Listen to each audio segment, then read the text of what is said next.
For today's video na naman mga sir and ma'am, ako po mga ka-traffic, nandito naman yung lingkod, Highland Travelers.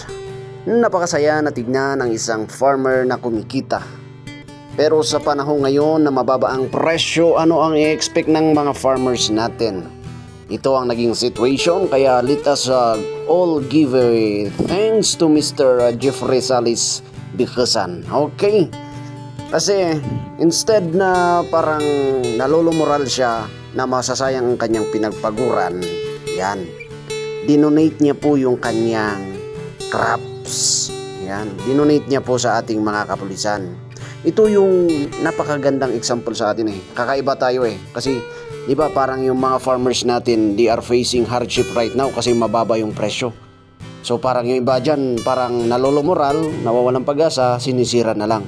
Pero baliktad ang iba nating mga farmers here in the Highlands kasi yung challenging time nila, they turn it into a more productive way.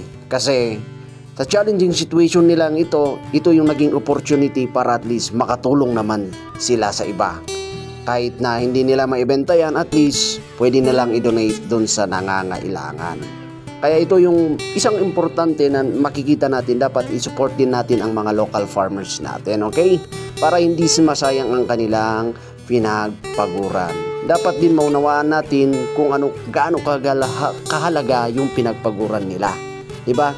Para hindi masayang, dito na pumapasok ang mga idol natin from Benguet First Provincial Mobile Force Company. Ang mga idol natin dyan, shout out sa mga tropa natin out there na ang lalakas magbuhat ng mga vegetable, diba? Nandyan sila.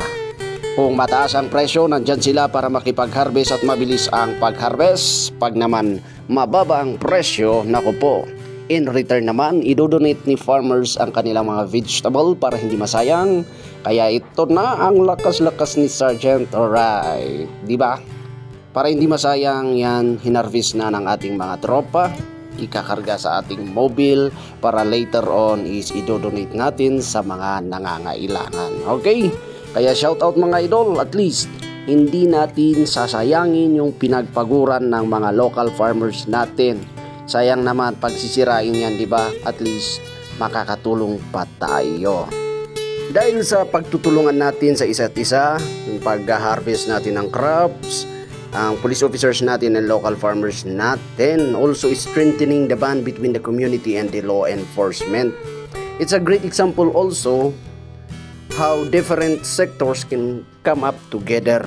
Kasi pag nagsama-sama po tayo, at least meron tayong project na napakaganda. Kagaya ng ating parang naging best practice na kasi yan ng from the Benguet Provincial Office. Kaya hindi lang natin natutulungan si farmer sa kanyang workload, pero na-ensure natin na mas konti yung mawawala sa kanya.